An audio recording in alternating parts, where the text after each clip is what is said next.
పాచక చూర్ణం. పాచక అనేది word మీనింగే digestion.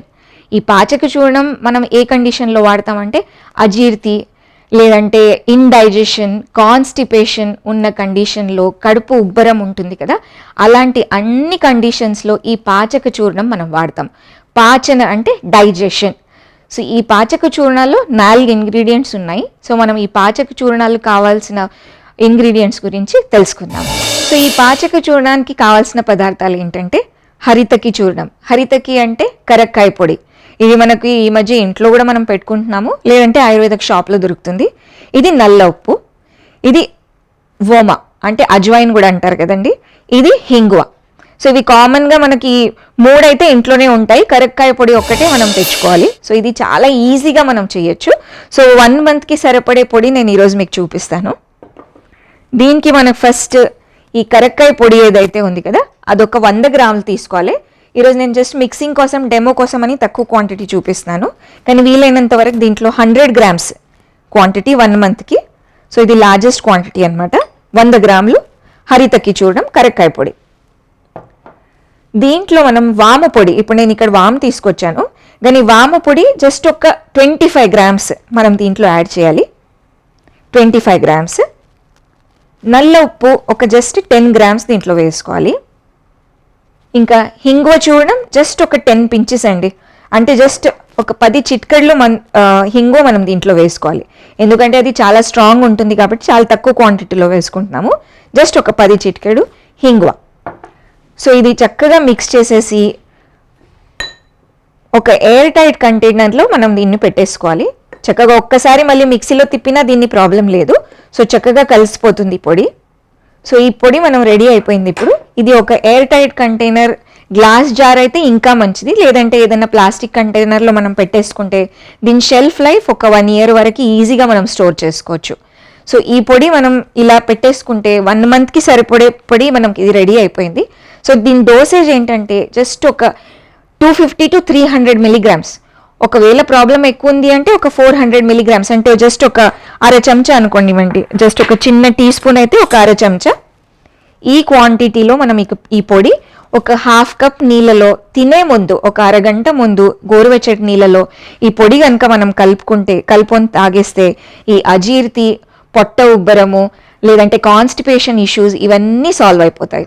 So 2 భోజనాల ముందు, తినే ఒక అరగంట ముందు, అంటే లంచ్ చేసే ఒక అరగంట ముందు, డిన్నర్ చేసే ఒక అరగంట ముందు ఈ పొడి మనం తీసుకోవాలి.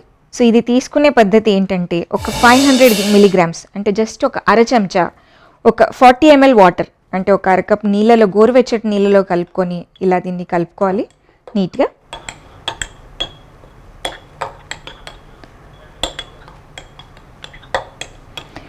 ఇలా కలుపుకొని నీట్గా ఈ పౌడర్తో పాటు ఈ వాటర్ మనం భోజనం చేసే అరగంట ముందు, అంటే లంచ్ తినే అరగంట ముందు, డిన్నర్ చేసే అరగంట ముందు కనుక ఇది మనం తీసుకుంటే ఈ కడుపు ఉబ్బరము, కాన్స్టిపేషన్ ఇష్యూ, అజీర్తి ఇవన్నీ ప్రాబ్లమ్స్ సాల్వ్ అయిపోతాయి. పాచక చూర్ణం ఎలా తీసుకోవాలి మనం చూసుకున్నాము. సో ఇది ఏజ్ గ్రూప్ వాళ్ళంటే చిన్నవాళ్ళ దగ్గర నుంచి పెద్దవాళ్ళు, లేడీస్, జెంట్స్ అందరూ తీసుకోవచ్చు. ఎస్పెషలీ వృద్ధులకి ఈ కాన్స్టిపేషన్ ఇష్యూ, అజీర్తి ఇష్యూ, పొట్ట ఉబ్బరం ఇవన్నీ ప్రాబ్లమ్స్ ఎక్కువ వస్తున్నాయి. అలాగే సాఫ్ట్వేర్ ఎంప్లాయీస్, అంటే లేట్ నైట్స్ తినడము, దానివల్ల కాన్స్టిపేషన్ ఇష్యూ రావడము, వాళ్ళకి అజీర్తి ఇష్యూస్ చాలా ఎక్కువ ఉంటున్నాయి. అంటే చాలామంది పేషెంట్స్ కూడా మా దగ్గరికి అదే కంప్లైంట్తో వస్తారనమాట. డాక్టర్ గారు తిన్నాక ఒక అరగంట తర్వాత అసలు పొట్ట ఇలా ఒక బలూన్ లాగా ఉబ్బిపోయింది అనే కంప్లైంట్తో చాలామంది వస్తారు. సో దానికి ఇది ఫస్ట్ చిట్కా అనమాట. ఇది మనం ఫస్ట్ తీసుకొని ప్రయత్నం చేసుకోవాలి. ఒకటి ఏంటంటే 500 మిలీగ్రామ్స్ డోస్ మాత్రం దాటొద్దండి, ఎందుకంటే దీంట్లో ఓమ ఉంది. సో కొంచెం ఘాటుగా ఉంటుంది, ప్లస్ హింగో కూడా మనం దీంట్లో వేసాము. సో క్వాంటిటీ చాలా జాగ్రత్తగా జస్ట్ ఒక 1/2 చెంచా, జస్ట్ అది కూడా టీ స్పూన్, 1/2 టీ స్పూన్ నేను చెప్పినట్టు అంతే క్వాంటిటీలో అది తీసుకోవాలన్నమాట. సో ఎప్పుడు తీసుకున్నా కూడా ఇది ఎయిర్ టైట్ కంటైనర్లో మనం సేవ్ చేసి పెట్టుకుంటాము, ఎందుకంటే హింగువ ఉంటుంది కదా. So it is got aromatic oils.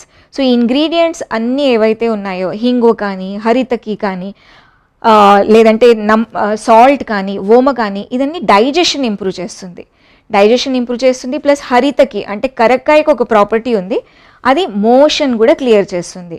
అంటే ఇది తీసుకోగానే ఏదో చాలా 2-3 టైమ్స్ లూజ్ మోషన్స్ అవుతాయని కాదు, కానీ నీట్గా ఏదైతే డైజెస్ట్ అయిపోయిందో కరెక్ట్ డైజెస్ట్ చేసి దాన్ని క్లియర్ చేస్తుంది అనమాట. సో చాలా సేఫ్గా ఈ పొడి ప్రతి ఏజ్ గ్రూప్ వాళ్ళు వాడచ్చు. దీని ఒకటే ఏంటంటే మీరు వాడేటప్పుడు జాగ్రత్త పడాల్సింది ఏంటంటే క్వాంటిటీ. దీన్ని అరచంచ కంటే ఎక్కువ వేసుకోకండి. ప్లస్ ఈ ఇష్యూ కనుక కంటిన్యూ అయింది అంటే ఇది మనం రెగ్యులర్గా ఒక వారం 10 రోజులు వేసుకున్నాము అయినా కూడా రిజల్ట్ రాలేదు అన్నప్పుడు మాత్రము రకరకాల కారణాలతో మోషన్ క్లియర్ అవ్వకపోవచ్చు. లైక్ యాసిడిటీ ప్రాబ్లం ఉంది, లేదంటే ఒక్కొక్కసారి లూప్స్లో అంటే ఇంటెస్టైన్స్లో బ్లాకేజ్ ఉండొచ్చు, దానివల్ల సరిగా మోషన్ అవ్వట్లేదు అన్నప్పుడు మాత్రం జాగ్రత్తగా, రిలీఫ్ రావట్లేదు అన్నప్పుడు మాత్రం ఖచ్చితంగా దగ్గరున్న డాక్టర్ని మాత్రం సంప్రదించండి. ఎందుకంటే ఈ మనం ఏవైతే చెప్తున్నాను ఇప్పుడు చిట్కాలో జస్ట్ చిన్న చిన్న ప్రాబ్లమ్స్ని మనం ఇంట్లో సాల్వ్ చేసుకోవడానికి నేను ఇవి చెప్తున్నాను. కానీ కొన్ని ప్రాబ్లమ్స్ ఎక్కువైపోతాయి, అంటే మనం ఒక్కొక్కసారి దాన్ని ఓవర్లుక్ చేస్తాం. అలాంటివి మాత్రం ఎప్పుడు జరగకూడదు. ఒక 10 days ట్రై చేయండి. 10 daysలో కూడా మీకు రిజల్ట్ రాకపోతే మాత్రం please go and consult your doctor. So ఇది మన పాచక చూర్ణం అంటే.